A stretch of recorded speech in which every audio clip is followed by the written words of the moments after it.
안녕하세요. 저는 전북에 사는 60대 여성입니다.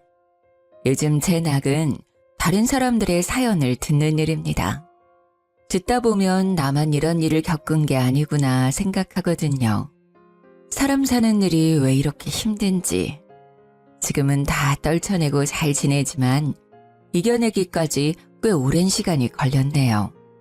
별별 사연 속에 제가 겪었던 일을 보태려고 글을 남기게 되었어요. 그 일은 안타깝게도 지금 현재까지 자주 일어나는 일입니다. 뉴스를 보면서 왜 이런 끔찍한 일이 사라지지 않고 계속 일어나는 건지 알 수 없어요. 벌써 그 일이 일어난 지 10년이 넘었지만 그 일은 저와 제 딸에게 사라지지 않는 생채기를 내고 말았습니다. 그때의 일을 더듬어가며 생각해보면 처음부터 이상한 것 투성이었습니다. 왜 그때는 빨리 눈치채지 못했는지 아쉬울 따름이죠. 제 딸은 당시에 고등학교를 갓 졸업하고 취업을 한 상태였습니다. 남편은 딸이 어릴 때 교통사고로 떠나고 제게 남은 유일한 자식이니 대학을 보내고 싶었어요. 하지만 딸은 아직 하고 싶은 공부가 없다고 했죠. 대학 가면 등록금만 아깝다고 가지 않겠다고 했어요. 취직해서 돈 벌고 나중에 배우고 싶은 것이 생기면 그때 대학을 가겠다는 말에 말릴 수가 없었어요. 작은 중소기업에 격리로 들어간 딸은 자기 적성에 잘 맞는다며 좋아했거든요. 참 성실하게 회사 생활을 하더라고요. 사무실에서 가장 막내라고 아침 일찍 일어나 출근 준비를 하고 집을 나섰죠. 아침이라도 먹이고 싶은 마음에 저도 덩달아 일찍 일어나 밥상을 차려주면 괜히 엄마 힘들게 한다면서 괜찮다고 손사래를 치곤 했죠. 회사 가는 길에 커피 한 잔 사 먹으면 졸음도 깨고 배도 부르다고 했어요. 그런 딸이 얼마나 안쓰럽고 기특하던지. 남들보다 일찍 시작한 사회생활에 미안하기만 했죠. 풍족하고 넉넉한 부모 밑에서 자랐다면 시간을 두고 공부하면서 하고 싶은 걸 찾았을 텐데 혹시 가정 형편 때문에 등 떠밀려 일하게 된 건 아닌지 미안했죠.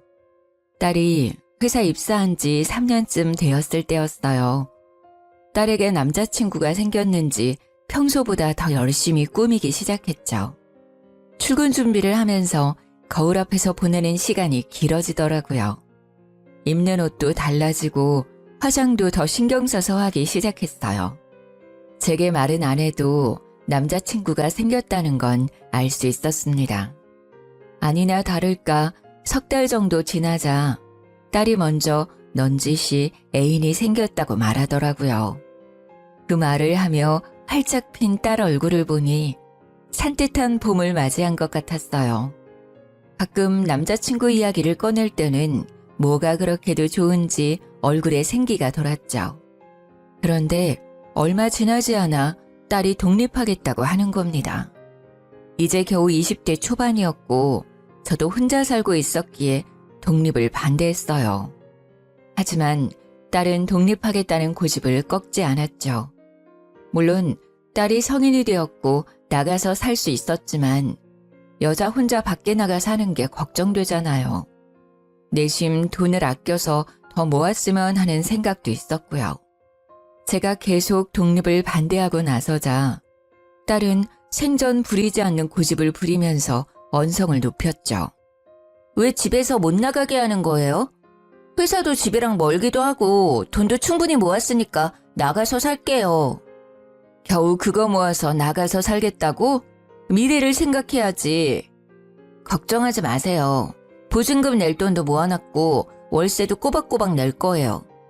철이 없는지 모르는 건지 딸은 보증금과 월세만 있으면 충분하다고 생각하는 것 같았죠. 나가 살려면 얼마나 많은 돈이 필요한데 회사 생활 3년에 모아놓은 돈이 얼마나 되겠어요. 겨우 원룸 전세금 정도 모아놓았겠죠. 나가면 딸만 고생한다는 생각에 한바탕 잔소리를 퍼부었습니다. 월세만 내면 다인 것 같아?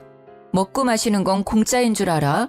거기다가 수도세, 전기세까지 생각하면 나가 살면서 돈 못 모아. 그러니까 조금 더 엄마랑 같이 살자. 회사도 그렇게 먼 것도 아니잖아. 버스로 40분 거리면 가까운 거지. 아침에 일찍 일어나는 것도 너무 힘들어요. 그 시간에 잠도 더 자고 싶고. 그리고 이미 집도 계약해 놓았어요. 이미 계약을 끝냈다니 할 말이 없더라고요. 그렇게도 저와 떨어져 살고 싶은 것인지 서운한 마음이 더 앞섰죠. 자식 키워놓아봤자 아무 소용 없구나 싶기도 했고요. 더 말려봤자 결국 딸과 마음만 상하게 될 거란 걸 알기에 독립을 허락하게 되었어요. 직접 나가서 생활해보기 전까지는 엄마 품이 얼마나 따뜻하고 포근한지 모를 것 같더라고요. 기왕 이렇게 된 거 나가서 고생 좀 해보라는 저의 소심한 복수심도 있었습니다. 흔쾌히 독립을 허락했지만 섭섭한 건 어쩔 수가 없었습니다. 심지어 연락까지 뜸해지기 시작했거든요. 잘 먹고 지내는 건지 집에서 지낼 때는 시집 가면 신물나게 하게 될 것을 알기에 설거지조차 시킨 적이 없었죠. 그러니 매 끼니 걱정도 되고 작은 원룸이라도 깨끗이 잘 치우고 사는지 걱정을 안 할 수가 없었습니다. 거기다 혼자 사는 여자를 노리는 범죄가 늘어났다는 뉴스를 보고 나니 더 딸 집에 가보고 싶었죠. 이사 첫날에 둘러보고 한 번도 가지 않았거든요. 기왕 가는 김에 반찬도 가져다 주고 살림살이도 다시 살필 생각이었죠. 딸아이 먹일 반찬을 준비하고 일부러 퇴근 시간에 맞춰 원룸으로 향했어요. 딸, 어디야? 회사 끝났지? 엄마 지금 네 집 앞인데 좋아하는 반찬 만들어 왔어. 우리 집 앞이라고? 아, 정말 조금만 기다려요. 저 거의 도착했거든요. 딸은 제 전화에 놀랐는지 목소리가 높아져 있었습니다. 5분 정도 기다리자 딸이 헐레벌떡 뛰어오더라고요. 저는 속으로 그래도 내심 엄마가 보고 싶었구나, 오길 잘했다 싶었어요.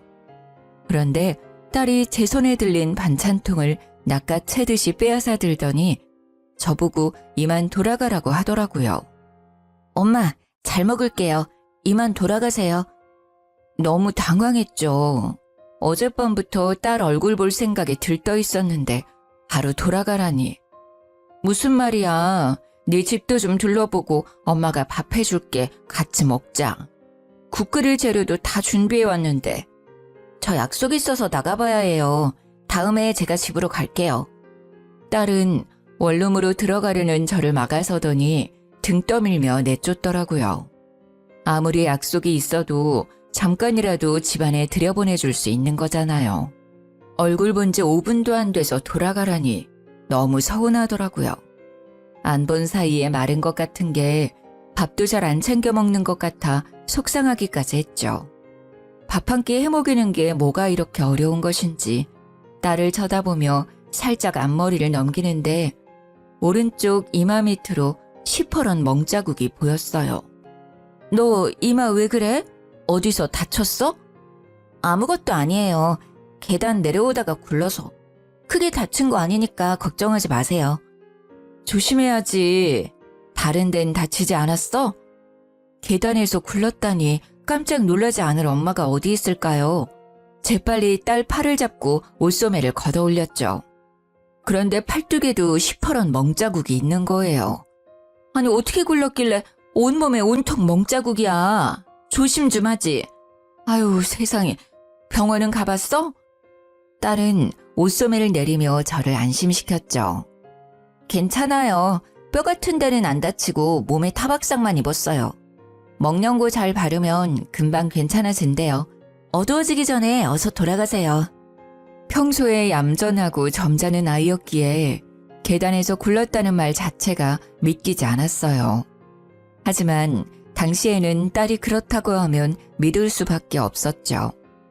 독립 후 제게 사적인 말은 더 이상 하지 않았고 집에 자주 찾아오지도 않으니 알 수가 없었어요. 홀로서기를 하는 딸을 응원해 주어야 하는지 아니면 다시 제 곁으로 데려와야 하는 것인지 감이 안 서더라고요. 쉽사리 발이 안 떨어졌죠. 돌아가지 않고 멀뚱하게 쳐다보고 있으니 딸이 제 손을 꽉 잡았어요. 엄마, 연락할 테니까 걱정하지 말고 돌아가세요. 저 정말 괜찮아요. 딸 얼굴에 옅은 미소가 피어오르자 그제야 떨어지지 않는 발걸음을 돌렸어요. 돌아가는 버스 안에서 무슨 일 있었으면 내게 말했겠지. 별일 없을 거라고 시끄러운 마음을 다독였죠. 제가 딸 인생을 다 살아줄 수 있는 것도 아니고 딸이 별일 아니라고 말했으니 믿어야죠. 딸이 독립한 지 반년쯤 됐을까요? 해외로 여행을 다녀오겠다고 하더라고요. 첫 해외여행이어서인지 목소리가 한껏 부풀어 올라 있었죠. 엄마, 저 며칠 동안 연락 없을 거예요. 세부로 여행 가기로 했거든요. 세부? 거기 동남아시아 아니니? 혼자 갈 리는 없고 누구랑 가는 거야? 며칠 동안 가는데? 3박 5일로 다녀올 거예요. 남자친구랑 다녀올 거니까 너무 걱정하지 마세요. 남자친구와 해외여행이라니. 다 큰 딸을 안 보낼 수도 없고 왠지 마음이 찝찝했지만 어쩔 수 없이 허락했어요. 남자친구 얼굴이라도 본 적 있으면 안심할 텐데 딸과 사귄 지 1년이 다 되어 가도록 얼굴도 본 적이 없었어요. 데리고 오라고 하면 남자친구 바쁘다, 오늘은 일이 있다며 피하더라고요. 그때 미리 남자친구를 만나봤다면 저는 절대 딸을 남자친구와 단둘이서 여행을 보내지 않았을 거예요. 그 여행은 저와 딸에게 일어난 끔찍한 사고의 서막이었으니까요. 딸이 여행을 떠나고 돌아올 시간이 일주일이나 지날 때였어요. 딸에게 돌아왔다는 연락이 오지 않았죠. 여행을 다녀와서 정신이 없어서 그런가 생각하고 다시 전화를 걸었지만 역시 전화를 받지 않았죠. 이렇게 길게 연락이 되지 않으니 무슨 일이 생긴 건 아닌가 걱정이 되기 시작했죠. 같이 간 남자친구 전화번호라도 알아놓았다면 걱정이라도 덜 될 텐데. 저는 그때까지 딸 남자친구에 대해 아는 것이 없다는 것을 깨달았죠. 순간 이렇게 딸에게 무심했나 싶더라고요. 며칠을 더 기다려봐도 딸에게 연락이 없자 딸 집으로 찾아갔어요. 딸 집 초인종을 누르면서 문을 두드렸죠. 그런데 문을 열고 나온 사람은 딸이 아닌 남자였어요. 누구세요? 여기 저희 딸 집인데? 남자는 저를 보며 난감한 표정을 지었어요. 안녕하세요, 어머니. 저 지한의 남자친구예요. 처음 뵙죠? 처음 본 남자친구를 보고 당황스러웠어요. 그것도 딸 집에서 자연스럽게 문을 열고 나왔으니까요. 살짝 고개를 돌려 현관을 보자 남자 신발이 여러 켤레가 있더라고요. 이미 이곳에서 지낸 지 꽤 된 것 같았어요. 그래서 반찬 주려고 찾아왔던 그때 급히 저를 돌려보냈나 싶기도 했죠. 그때까지 한 번도 딸이 남자친구와 같이 동거 중일 거라고 생각해보지 않았었어요. 그것도 제게 비밀로 하고 말이죠. 하지만 지금은 딸이 무사하게 돌아왔는지 확인하는 게 먼저였습니다. 아, 네. 지안이 어디 있나요? 하도 연락이 안 돼서 이렇게 연락이 안 된 게 처음이라. 그런데 딸 남자친구 입에서 나오는 말은 제 예상과 전혀 다른 말이었어요. 지안이 본가로 간 거 아닙니까? 저보다 먼저 한국으로 돌아갔는데요. 저는 집에 없어서 본가로 돌아간 줄 알았어요. 그게 무슨 말이에요? 한국으로 먼저 돌아갔다니요. 그게 여행 도중에 싸웠거든요. 그랬더니 지안이가 화가 많이 났는지 집으로 먼저 돌아간다고 호텔로 갔어요. 저도 뒤늦게 호텔로 돌아와 보니 지안이 짐이 이미 사라졌길래 먼저 돌아갔다고 생각했거든요. 그 말은 제 딸이 실종됐다는 말인가요? 그런 것 같네요. 저도 방금 한 사실이라. 저를 당황하게 한 것은 딸이 실종되었다는 말도 있었지만 그런 말을 정말 태연하게 하는 남자친구였어요. 동거 중인 여자친구가 실종되었는데 걱정 없는 마른 장작처럼 툭 하고 내뱉는 그 남자의 모습에 소름이 돋아올랐죠. 차분하게 무표정으로 서 있는 남자를 보고 분노가 치밀어 올랐죠. 50년 이상 살아온 제 촉이 딸이 사라진 것은 이놈과 연관이 있다고 가리켰어요. 당신이 내 딸 어떻게 한 거 아니야? 어떻게 여자친구가 말도 안 통하는 타국에서 사라졌다는데 그렇게 태어날 수가 있어? 내 딸 어디 있어? 빨리 데려와! 저한테 왜 그러세요? 저도 방금 알았다고 했잖아요. 저도 지금 지안이가 어머님 댁에 있는 줄 알았다니까요? 되레 저한테 큰 소리를 치더라고요. 저는 가방에서 핸드폰을 꺼내 경찰에 신고했어요. 아무리 생각해도 제 딸이 사라진 게 이상한 일이었으니까요. 10분 뒤 출동한 경찰에게 저는 딸 남자친구가 의심된다고 말했죠. 아무래도 이 남자가 수상해요. 제 딸과 함께 여행 가서 혼자 왔단 말이에요. 제 딸이 돌아와야 할 날짜가 벌써 열흘이 넘었는데 저는 정말 억울하다니까요.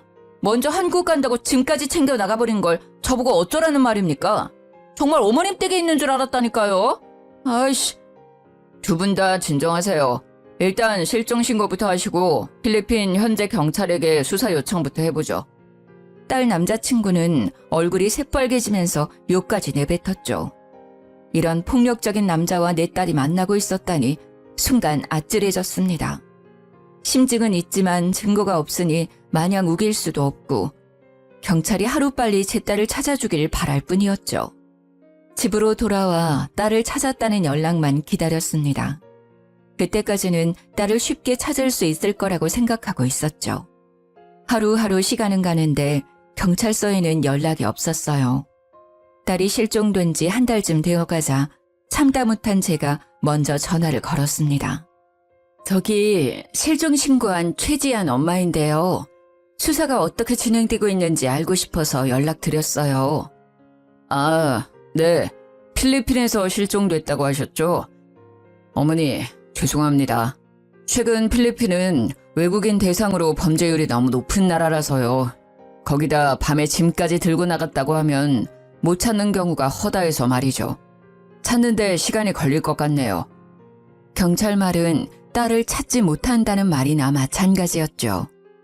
저도 필리핀에서 최근 한국인 대상으로 범죄가 심각하다는 뉴스를 받기에 속만 태울 수밖에 없었습니다. 하지만 어떻게 어미가 되어서 자식이 타지에서 죽었는지 살았는지 모르는 상태로 가만히 있을 수가 있겠습니까? 딸 혼자 사라진 게 아닐 거예요. 그 남자친구가 수상하다니까요. 여자친구가 사라졌는데 너무 태어난 게 말도 안 되잖아요. 한 번만, 제발 한 번만 조사 좀 해주세요. 그래서 저희도 조사했죠. 하지만 증거가 없어요. 따님이 묵었던 호텔 CCTV가 고장나는 바람에 아무것도 찍히지 않았어요. 아시겠지만 필리핀이 워낙 치안도 안 좋고 우리나라처럼 방범용 CCTV가 설치된 곳이 드물어요. 지금으로는 방법이 없어요. 경찰 말을 듣고 만연자실했죠. 믿고 있었던 경찰이 찾지 못하면 누가 찾을 수 있을까요? 더 이상 경찰만 믿고 있을 수 없었죠. 제가 직접 딸을 찾으러 가야겠다고 생각했고 다니던 직장에 휴가 신청을 냈어요. 일주일씩이나 자리를 비운다는 게 당시로서는 쉽지 않았지만 회사에서도 딱한 제 사정을 이해해 주셨죠. 무작정 딸이 사라진 세부 지도와 딸을 찾는 몇 마디 말만 배워 딸이 사라진 세부로 떠나게 되었어요. 말도 안 통하는 곳에서 딸을 찾기란 쉽지가 않더군요. 뜨거운 햇볕에 살은 녹을 것 같고 워낙 유명한 관광지라 사람 찾는 게 모래사장에서 바늘 찾기보다 힘들었어요. 무작정 종이에 영어로 겨우 딸이 실종되었다는 내용을 적어 딸 사진과 함께 지나가는 사람들을 붙잡고 보여주었죠. 하지만 사람들은 제게 손살에 치며 고개를 좌우로 흔들었죠. 다들 모른다는 말만 하고 지나쳤습니다. 어디서부터 찾아야 하는 건지 답답하기만 했죠. 직접 와보니 경찰들이 왜 찾지 못하겠다고 하는지도 어느 정도 이해가 갈 것 같았어요. 하루에도 수천 명의 사람이 돌아다니고 관광객이 넘쳐나는 곳에서 딸을 찾기 쉽지 않다는 걸 깨닫게 되었죠. 아껴 쓴다고 아꼈지만 며칠 만에 환전해서 가져온 돈을 다 써버렸어요. 저는 아무 수확 없이 받은 휴가를 다 쓰고 한국으로 돌아와야 했습니다. 그 황망함은 말로 할 수가 없더라고요. 내가 조금만 더 영어를 할 수 있다면 잘 설명해서 우리 지한이를 찾을 수 있지 않았을까? 죄책감마저 들었어요. 하지만 이대로 포기할 수 없었죠. 딸을 찾겠다는 일념으로 다시 한국으로 돌아와 영어 공부를 하기 시작했습니다. 회사 일을 마치면 학원에 가서 영어를 배웠죠. 먹고 쓰는 것도 아끼고 또 아꼈어요. 다시 세부로 가기 위해서는 돈이 필요했으니까요. 매년 휴가철에는 피서객들에 섞여 세부로 향했습니다. 공부한 보람이 있는지 사람들이 하는 말을 조금씩 알아들을 수가 있었죠. 하지만 제 딸은 어디로 사라졌는지 행방을 알 수가 없었어요. 다시 빈손으로 한국으로 돌아왔을 때는 정말 절망스럽더라고요. 그래도 딸을 찾는 걸 포기할 수는 없었습니다. 딸은 제 인생을 포기할 만큼 제 전부였죠. 제가 못 먹고 못 입어도 딸에게만큼은 잘해주고 싶었어요. 가정 형편이 좋지 못해서 더 챙겨주지 못했던 것이 더 마음이 아팠죠. 딸은 세부 어딘가에서 분명 저를 기다리고 있다는 생각에 괴로웠어요. 딸이 사라진 지 5년 정도 시간이 흐르자 가슴속에서 불덩이가 자란 듯이 가슴이 답답해오고 속이 뜨거워지기 시작했죠. 그럴 때마다 목욕탕에 가서 뜨거운 기운이 가실 때까지 찬물에 들어갔다가 나오기를 반복했어요. 그렇게 가슴에 뜨거운 불덩이가 식기를 바랐죠. 일주일에도 몇 번씩 가슴속 불덩이를 식히기 위해 목욕탕을 찾게 되었어요. 그날도 찬물에 들어갔다가 나와 몸 구석구석 씻고 있는데 가슴 쪽에 몽우리가 잡히더라고요. 폐경기 여자들에게 유방암이 흔하다는 말을 들어서인지 걱정이 되었죠. 바로 다음 날 병원으로 찾아가서 정밀 검사를 받게 되었어요. 혹시나 하는 예상은 틀리지 않더라고요. 유방암이시네요. 가슴 아래쪽에 1cm가량의 종양이 발견되었어요. 아직 크기도 작고 림프절의 전이도 안 된 상태네요. 암이라니. 아직 딸을 못 찾았다는 생각에 눈앞이 캄캄해지더군요. 그럼 얼마나 살 수 있는 건가요? 너무 걱정하지 마세요. 유방암 초기니까 항암 치료만으로도 충분히 제거할 수 있어요. 의사의 다정한 위로에도 아무것도 들리지 않았어요.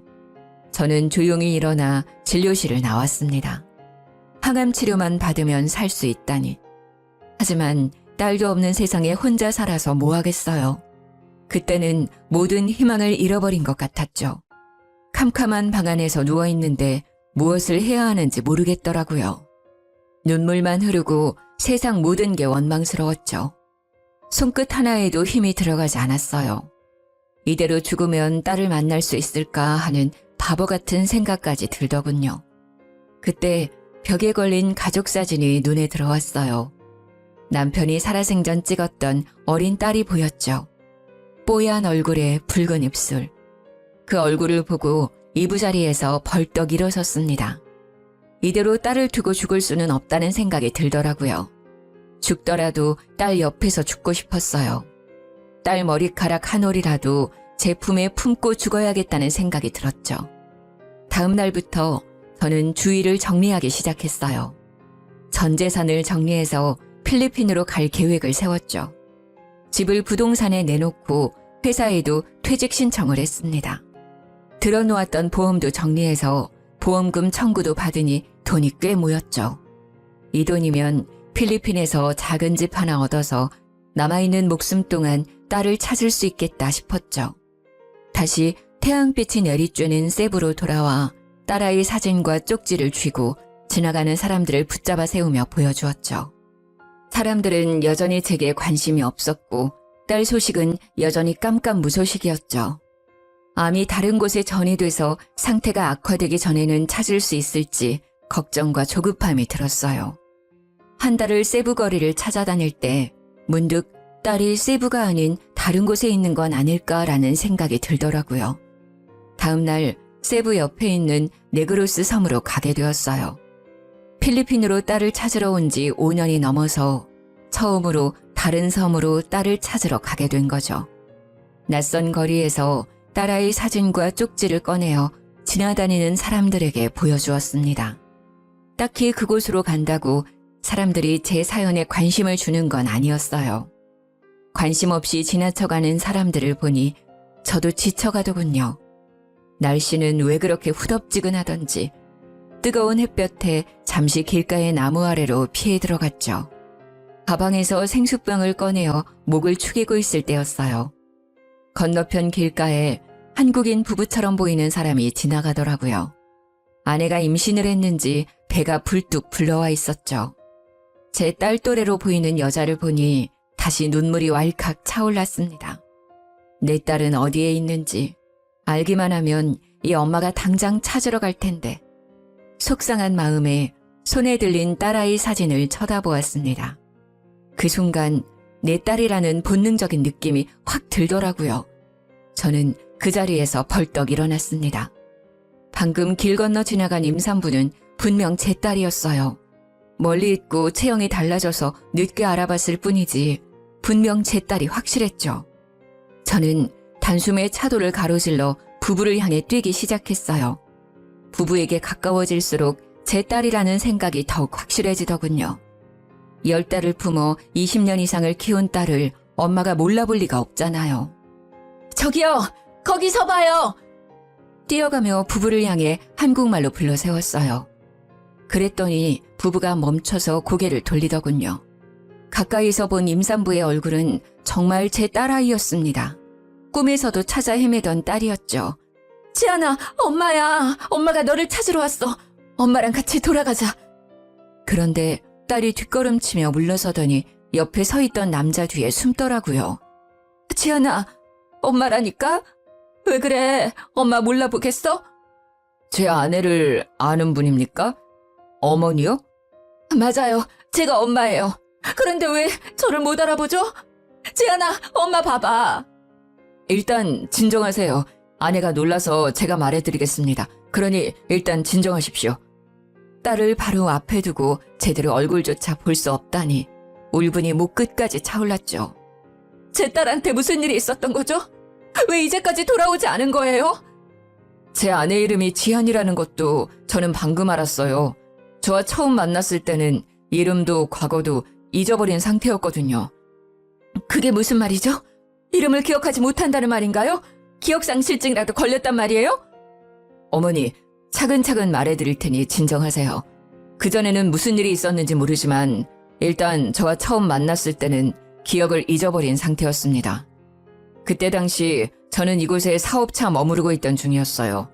그때 제 밑에서 일하던 직원이 바닷가 근처에서 쓰러져 있는 이 사람을 발견해서 제게 데리고 왔어요. 그런데 이름도 기억도 모두 잊은 상태였고 온몸에 멍자국만 가득하더라고요. 말도 안 돼요.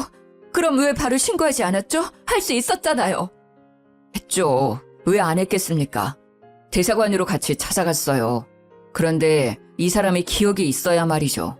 신원 보증할 물건도 하나 없고 대사관에서는 탈북민으로 위장해서 한국으로 입국하려는 사람들도 있어서 당장은 도와줄 수 있는 것이 없다고 했죠. 일단 기억이 돌아올 때까지 기다려보자고 하더군요. 정말 기가 막혀왔습니다. 경찰에 실종 신고를 했는데 대사관에서 모른다니 말이 안 되잖아요. 처음 본 남자와 한참 대화를 하다가 그 이유를 알 수 있었죠. 제가 딸을 실종 신고를 하기 전에 대사관에 다녀갔던 거죠. 빨리 딸을 실종 신고만 했더라도 이렇게 엇갈리지는 않았을 텐데 딸을 기다린 열흘의 시간이 원망스러웠죠. 사위는 5년 동안 딸을 보살폈다고 하더군요. 사업차 필리핀에 왔지만 도저히 딸을 두고 한국으로 갈 수 없었다고 했어요. 어쩔 수 없이 같이 지내다 보니 정도 들고 서로 사랑하게 되면서 같이 살게 되었다고 했습니다. 그동안 딸을 무사히 보살펴 주었다니 너무 감사했어요. 정말 고맙습니다. 제 딸을 살려주셔서 너무 고마워요. 그동안 잘 보살펴줘서 너무 감사합니다. 아닙니다, 어머니. 이제라도 다시 만나서 다행입니다. 지안아, 무슨 일이 있었는지 엄마한테 말해봐. 무슨 일이 있었던 거니? 제 딸에게 무슨 일이 생겼던 걸까요? 무슨 일이 있었길래 낯선 타국에서 기억까지 잊어버리고 5년 동안 있어야 했던 걸까요? 딸에게 물어보고 싶은 말이 한가득하였지만 딸은 제 얼굴도 제대로 쳐다보지 못했죠. 저를 쳐다보는 딸아이 얼굴은 두려움이 가득했어요. 그동안 필리핀에서 딸을 그렇게 찾았어도 못 찾은 이유가 있더라고요. 딸은 불안증 때문에 거의 집 밖으로 나간 적이 없다고 합니다. 최근에는 아이를 임신해서 병원 정도만 다닌다고 해요. 벌써 임신 7개월에 들어섰다고 했죠. 어머님, 일단 이 사람한테 시간이 필요할 거예요. 지금도 작은 소리만 나도 무서워해요. 우리 집으로 같이 가시죠. 저는 남자와 함께 집으로 향했어요. 제게 사위가 될 이 남자는 필리핀에서 라텍스 제품을 사서 한국에 수출하는 일을 하고 있었죠. 거리가 좋아서 살림살이는 번듯해 보였습니다. 그럼 이제 어머님이 아내 신원 보장을 할 수 있으니 여권을 재발급해야겠군요. 네, 일단 딸아이를 한국으로 데려가고 싶은데 괜찮을까요? 네, 안 그래도 아내 출산이 2달 정도밖에 남지 않아서 걱정이었거든요. 아직 이곳은 의료시설이 낙후되어 있거든요. 저희는 바로 다음 날 대사관에 여권 재발급을 신청하게 되었어요. 그동안 신고 기록과 딸아이의 병원 진료 기록 등을 제출하니 쉽게 여권을 발급해 주더군요. 딸과 다시 한국으로 돌아갈 생각을 하니 마음이 들떴어요. 여권이 나오자 저희는 바로 한국으로 출국하게 되었죠. 한국으로 왔지만 이미 집까지 팔아서 필리핀으로 갔던지라 당장 지낼 곳이 없었어요. 그런 제게 사위가 먼저 같이 지내자고 했죠. 장모님, 괜찮으시면 우리 집에서 같이 지내는 건 어떠세요? 사위는 한국과 필리핀을 오가면서 지내서 이미 한국에 집을 가지고 있었거든요. 저는 사위 말에 너무 고마웠죠. 아무리 장모라고 해도 얼굴 본 지 겨우 1달밖에 되지 않은 사이잖아요. 정말 그래도 되겠어? 자네가 불편하지 않겠어? 당연하죠. 장모님이 곁에 있으면 집사람도 불안증이 안정될 것 같고 좋을 것 같아요. 혼자 지내시기도 적적하시잖아요. 정말 고맙네. 이렇게 나까지 챙겨줘서. 다정한 사위 덕분에 저는 딸과 떨어지지 않고 지내게 되었죠. 사위 말대로 딸과 함께 지내니 처음에는 낯설어하던 딸도 적응해가는 것 같았어요. 며칠 지나니 제게 먼저 다가와 말을 걸더라고요. 식사 하셨어요? 뭐라도 드실래요? 아직 밥 먹을까? 너 계란장조림 좋아하지? 엄마가 해놨어. 그거랑 된장찌개 금방 끓여서 밥 먹자. 딸을 소파에 앉히고 점심을 준비하기 시작했죠. 먼저 다가오는 딸이 얼마나 기특하던지. 된장찌개를 끓이는데 왈칵 눈물이 밀려오더라고요. 이 시간이 정말 소중하게 느껴졌죠. 그리고 앞으로 이런 시간이 계속되길 빌었어요. 딸아이가 안정을 되찾길 바랐죠. 딸아이는 밤에 불을 끄고 잠을 자지 못할 정도로 극도의 불안 증세에 시달리고 있었거든요. 예전에는 작은 불빛만 있어도 잠을 못 자서 콘센트 불빛도 안 보이게 뒤집어두고 자던 딸이었는데 말이죠. 겉모습만 같을 뿐 꼭 다른 사람 같았어요. 살가웠던 기억은 다 잊어버리고 저를 경계하며 멀찍이 떨어져 앉아있는 경우가 많았거든요. 그런 딸이 먼저 말을 걸어주니 너무 감격스러웠습니다. 뚝딱 된장찌개를 끓여 식탁 위에 올려놓고 식사를 시작했죠. 조심히 숟가락을 들고 된장찌개를 떠먹는 딸을 물끄러미 지켜보았어요. 몇 숟가락 떠먹던 딸이 저를 쳐다보았죠. 왜 안 드세요? 같이 먹어요. 응, 먹자. 지안아, 많이 먹어? 저기 남편한테 들었는데 아프시다고 들었어요. 치료하면 좋아진다고 하던데요. 항암 치료 받아보시는 건 어떠세요? 순간 울컥했어요. 지금까지 제가 아프다는 것도 잊고 있었거든요. 그래, 네가 받으라면 받아야지. 너무 걱정하지 마. 엄마 괜찮을 거야. 빨리 나아야 손주도 봐주지. 딸과 저를 위해 항암 치료를 받기 시작했습니다. 다행히 암은 많이 커지지 않았다고 하더라고요. 항암 치료만 열심히 받으면 완치될 수 있으니 희망을 잃지 말라고 했죠. 항암 치료를 받기 시작한 지 얼마 되지 않아 딸은 건강한 손녀를 출산했어요. 자꾸 꼬물거리는 손녀를 보니 마음이 복받쳐왔죠. 빨리 암을 이겨내고 손녀와 딸에게 돌아가고 싶었어요. 하지만 출산하고 딸의 불안증이 높아져갔죠. 출산 후 밤뿐만 아니라 햇빛이 덜 드는 골목길이나 깊은 물도 무서워하기 시작한 거예요. 샤워 정도는 괜찮아 했지만 욕조에 물을 받아놓고도 손녀를 씻기지 못할 정도로 불안증이 높아져갔어요. 꼭 아이가 물에 빠져 죽을 것 같다고 두려워했죠. 괴로워하는 딸을 보며 저와 사위는 딸을 위해 과거 일을 찾길 바랐습니다. 덮어놓고 무서워하기보다는 기억을 되찾고 이겨내는 게 좋다고 판단했죠. 과거에 무슨 일을 겪었길래 이런 고통을 겪는 것인지, 혹시 나쁜 기억을 떠올리고 더 괴로워하면 어쩌나 싶었지만 이대로는 일상생활을 하기 힘들다고 판단했죠. 지안아, 혹시 기억을 되찾는 건 어떠니? 무슨 일이 있었는지 알게 되면 너한테 더 도움이 될 것 같아. 딸은 한동안 말이 없었어요. 기억을 되찾는 게 두려운지 두 손을 꼭 쥐어들었죠. 네, 받아볼게요. 엄마가 불안해하면 아이도 불안해한대요. 제 딸한테는 이런 불안증을 물려주고 싶지 않아요. 역시 딸도 엄마였어요. 자신보다 딸을 위해 아픈 기억을 되찾겠다고 했죠. 그래, 정말 잘 생각했어. 기특하다 우리 딸. 딸아이 기억을 되찾기 위해 심리치료와 최면치료를 병행하게 되었죠. 최면치료가 시작되고 저와 사위는 딸에게 일어났었던 끔찍한 일을 알게 되었어요. 최면치료실에 들어간 딸을 지켜보며 곁에 앉아 있었어요. 치료사는 딸에게 최면을 걸며 과거 일을 되짚어가기 시작했습니다. 점점 과거에서 현재로 오면서 문제의 그날이 되었어요.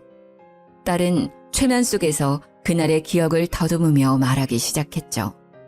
필리핀 세부 해변에서 일몰을 보며 산책을 하고 있었다고 합니다. 그런데 더운 날씨 때문인지 그날따라 남자친구 기분이 안 좋았다고 해요. 해는 뉘엿뉘엿 저물어가고 완연한 어두움이 찾아왔지만 남자친구의 짜증은 풀리지 않았다네요. 아이씨, 더워 죽겠네. 바람이라도 불지 왜 안 부는 거야. 한국보다는 불쾌지수가 낮다고 했는데 그렇게 더워? 그럼 내가 덥지도 않은데 덥다고 했다는 거야? 딸은 최면 상태인데도 손을 들어 올려 보였어요. 그리고 손을 들어 빌기 시작했죠. 미안해. 제발 때리지 마. 내가 정말 잘못했어. 딸이 잘못했다고 비는데도 남자친구의 기분은 풀릴 기색이 없었다고 합니다. 발목까지 오는 바닷물에 걷고 있던 딸은 남자친구가 손을 들어 올리며 다가오자 뒷걸음치다가 허벅지 정도 오는 바다에서 넘어졌다고 합니다. 아이씨, 안 그래도 짜증나 죽겠는데 너까지 왜 그래? 빨리 안 일어나? 왜, 여기서 수영이라도 하게? 딸이 겨우 젖은 몸을 일으키며 자리에서 일어났다고 해요. 옷이 물에 젖어 비틀거리는 딸을 보고 남자친구가 다가오더니 발로 차서 다시 물속으로 밀어넣었다고 합니다. 뭘 그렇게 꾸물거려. 수영하고 싶으면 계속 하든가. 다시 물에 빠진 딸이 허우적거리며 일어서려고 할 때 파도가 밀려오면서 붕 떠있는 딸이 오히려 깊은 수심으로 들어가 버렸고 순간 발에 땅에 닿지 않자 당황했대요. 양팔을 허우적거리며 해변에 있는 남자친구를 보고 소리를 질렀다고 합니다. 살려줘! 발이 땅에 안 닿아! 장난치지 말고 빨리 나와! 짜증나니까! 주위를 둘러봐도 한적한 해변이라 남자친구 말고는 다른 사람은 보이지 않았다고 해요. 순식간에 파도에 휩쓸려 먼 바다까지 떠내려가 버렸답니다. 딸은 그 순간에 살기 위해 필사적으로 팔을 휘저었답니다. 무서워요. 살려주세요. 너무 어둡고 아무것도 보이지 않아요. 물이 너무 짜요. 자꾸 물이 입속으로 들어와요. 네, 진정하세요. 괜찮아요. 숨을 천천히 들이마셨다가 내쉬세요. 바닷속에서 발버둥 치는데 손에 뭔가 잡혔어요. 어두워서 잘 안 보이는데 나무가 떠내려가는 것 같아요. 그걸 잡고 바다에 안 빠지려고 버텼어요. 최면 치료가 끝나자 저는 터져나오는 울음을 참을 수가 없었어요. 그 어둠 속에서 얼마나 무서웠을까. 통나무를 붙잡고 옆 섬까지 떠내려갔던 겁니다. 너무 기가 막히고 안타까웠죠. 딸아이가 다니는 정신과 의사 말로는 밤새 어두운 바다에 떠 있었던 공포를 극복하기 위해 기억을 지워버린 것 같다고 했죠. 그 기억이 얼마나 고통스러웠기에 기억을 지워버린 걸까요? 그리고 남자친구가 딸을 상습적으로 때려왔다는 것도 알게 되었죠. 5년 전 제가 딸에게 반찬을 가져가 줄 때 보았던 멍자국도 다 남자친구가 때린 자국이었던 거죠. 순간 가슴속에서 분노가 치밀어 올랐어요. 눈에 넣어도 안 아플 내 딸을 상습적으로 협박까지 했죠. 그동안 곁에 있으면서도 딸이 어떻게 지내는지도 모르고 있었던 제가 너무 바보 같았어요. 왜 그때 딸 말을 고지곳대로 믿어버린 것인지. 딸은 최면 치료를 받으며 기억을 점점 찾았지만 되찾은 기억으로 몹시 괴로워했어요. 엄마 죄송해요.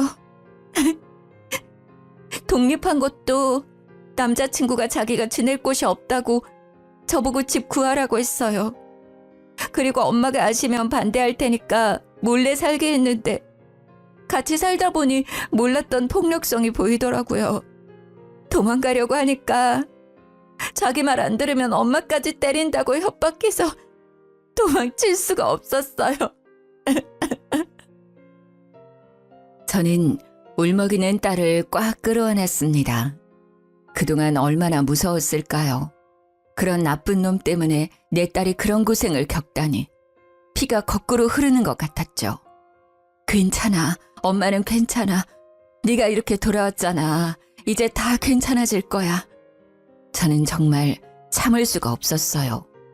오장육부가 뒤틀리고 이가 뿌드득 갈렸죠. 옆에 있던 사위도 분노가 치밀어 오르는지 주먹으로 벽을 내리치더니 방을 뛰쳐나갔죠. 사위가 어디로 뛰쳐나갔는지 알 것 같았어요. 저도 당장이라도 뛰어나가 그놈을 잡아오고 싶었습니다. 하지만 항암 치료의 부작용으로 체력이 많이 떨어져 있는 상태였죠. 머리카락도 듬성듬성 빠지고 구토 때문에 음식을 제대로 먹지 못했어요. 제가 당장 할 수 있는 일은 아직 불안증이 있는 딸을 위해 손주를 같이 돌봐주는 것뿐이었죠. 그래도 답답한 가슴은 어떻게 할 수가 없었어요. 제 딸이 그동안 겪었던 고통을 알고 나니 밤에 잠이 오지 않았어요. 그날 후로 사위는 집을 비우는 시간이 길어졌어요. 사위는 제게 그놈을 찾고 있다고 말하더군요. 아내의 일을 알게 되니 그런 놈을 도저히 그냥 둘 수 없을 것 같아요. 지금 사람들 사서 찾고 있는데 찾는 게 쉽지 않네요. 너무 무리하지 말게. 그놈을 잡는 것보다 자네 건강이 중요해. 네, 걱정하지 마세요. 그래도 그놈은 다른 사람들을 위해서라도 꼭 잡아야 해요. 그 벌은 못 거치고 또 어디서 다른 사람을 괴롭히고 있을 거예요. 사위는 딸뿐만 아니라 다른 사람들을 위해서라도 잡고 싶어 했어요. 손녀가 돌이 막 지난 후였어요. 사위의 끈질긴 노력 끝에 그놈을 잡았다는 전화를 받았습니다. 장모님, 잡았어요. 혹시 지금 경찰서 오실 수 있으세요? 전화를 받고 한 걸음에 경찰서로 달려갔습니다. 경찰서 안으로 들어서니 죽여도 시원찮은 놈이 의자에 삐딱하게 앉아 있었죠. 경찰서로 들어오는 저를 알아봤는지 입가에 미소까지 띄더라고요. 정말 그때는 온몸에 소름이 돋아오를 정도로 놀랐어요. 저를 기억할 거로 생각하지 못했거든요. 경찰 조사를 받는 내내 성실함이라고는 없었죠. 툭툭 내뱉는 말투로 질문에 대답하더라고요. 제 딸을 그렇게 망가뜨려 놓고 버릇을 버리지 못했는지 2년 전에 데이트 폭력으로 고소가 된 적이 있었다네요. 상대방 여자가 합의해서 원만하게 끝났다고 했죠. 그런 전과가 있음에도 경찰은 제 딸이 당한 일과 그놈은 상관없다고 결론을 내렸어요. 지금 조사를 해봤는데 이미 사건이 오래되어서 증거도 없고 증인 기억이 정확하지 않네요.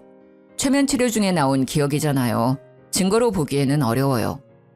결국 저놈을 풀어줘야 한다는 겁니까? 저희도 지금으로서는 어쩔 수가 없습니다. 확실한 증거가 없는 상태라서 증거 불충분으로 풀어줘야 합니다. 말도 안 돼요. 피해자가 있는데. 전에도 이런 짓을 했다면서요. 그런데 이렇게 풀어주다뇨. 하지만 경찰은 어쩔 수 없다는 말만 반복했죠. 그놈은 저희를 보면서 어깨를 들썩이더니 경찰서 밖으로 나가더군요.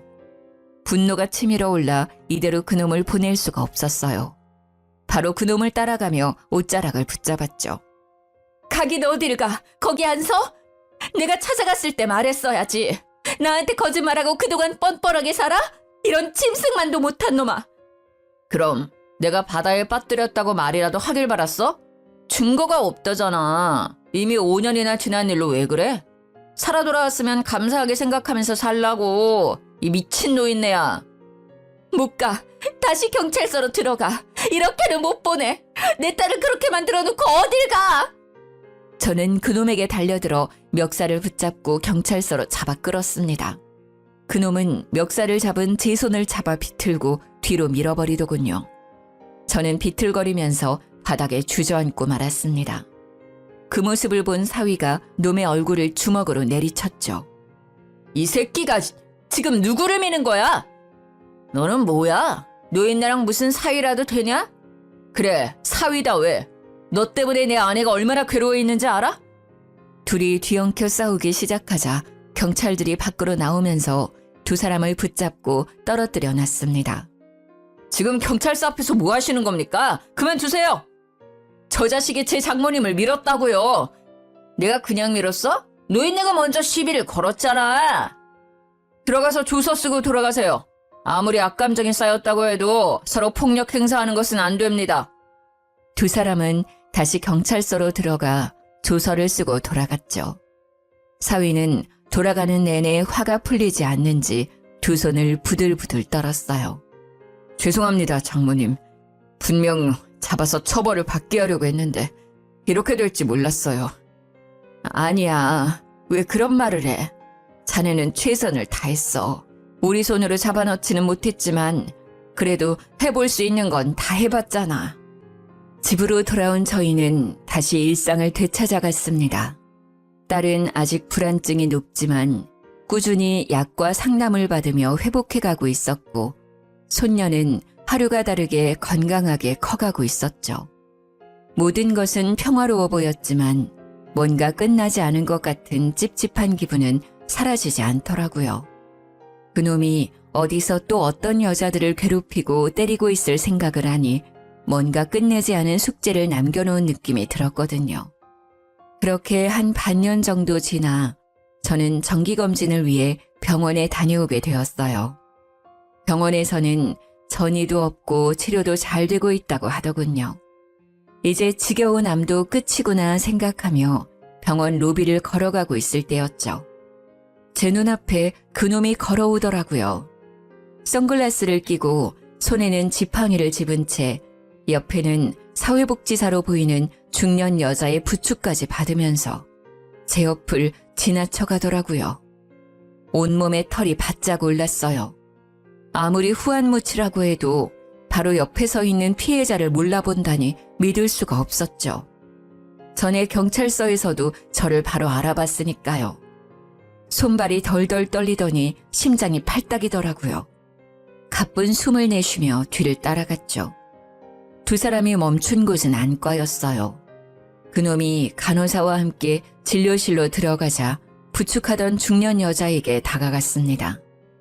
저기 방금 들어간 남자 지인인데요. 혹시 무슨 일로 병원에 온 건가요? 저를 못 알아봐서요. 아, 방금 저 사람이요? 반년 전인가 경찰서에서 돌아오면서 교통사고가 났대요. 그때 얼굴을 핸들에 크게 부딪혔나 봐요. 얼마나 세게 부딪혔는지 시신경이 다치는 바람에 양쪽 눈이 실명되었거든요. 아유, 아직 앞날이 창창한 청년이 어쩌다 다쳤는지 가여워 죽겠어요. 안전벨트만 했어도 그렇게 크게 부딪히지 않았을 거라는데. 에휴. 그 말을 듣고 뒤돌아서는데 올라가는 입꼬리가 내려오지 않았어요. 가장 먼저 드는 생각은 남겨진 숙제 같던 일이 더는 일어나지 않겠다는 거였죠. 눈에 보이는 게 없으니 누구를 괴롭힐 수 있겠어요. 천벌을 받았다는 생각이 들었습니다. 그 후에 제 마음은 개운해졌지만 아직도 뉴스에 심심치 않게 데이트 폭력 문제가 나오면 마음이 너무 안 좋았어요. 바로 제 딸이 데이트 폭력 피해자였으니까요. 남일같이 느껴지지 않았죠. 왜 이런 일들은 사라지지 않고 반복되는 것인지, 다시는 이런 안타까운 희생이 없었으면 좋겠어요. 피해자에게 몸에 생긴 상처보다 마음에 남겨지는 상처가 더 깊더라고요. 제 딸도 기억을 지워버릴 정도로 충격을 받았으니까요. 딸은 지금은 겉으로는 완전히 그때의 일을 벗어난 것 같지만 가끔 그런 비슷한 뉴스를 보면 자리에서 일어나 피해버리고는 해요. 아직 완전히 잊히지 않은 거겠죠. 그리고 손녀에게만은 그런 일이 없었으면 좋겠다고 넌지시 제게 말했죠. 아마도 예전처럼 기억을 지워버리지 않는 한 그 기억은 평생 제 딸을 괴롭히겠죠. 사위는 몇 년 전에 필리핀 사업을 접고 전북으로 내려와 새로운 사업을 시작했어요. 지금은 사업도 안정적으로 이끌어 나가면서 지역 방범대에 가입해서 활동하고 있죠. 딸이 데이트 폭력으로 심한 마음의 상처를 받았어도 이렇게 든든하고 올바른 사위를 만나서 이겨낼 수 있었다고 생각해요. 아마도 그때 사위가 딸을 구해주지 않았다면 저는 2번 다시 딸과 만나지 못했겠죠. 항상 감사하게 생각하면서 다시는 이런 일이 없도록 기도를 드리고 있습니다. 아무튼 모두에게 평안만이 가득하길 바라면서 글을 줄이겠습니다. 들어주신 여러분 감사합니다.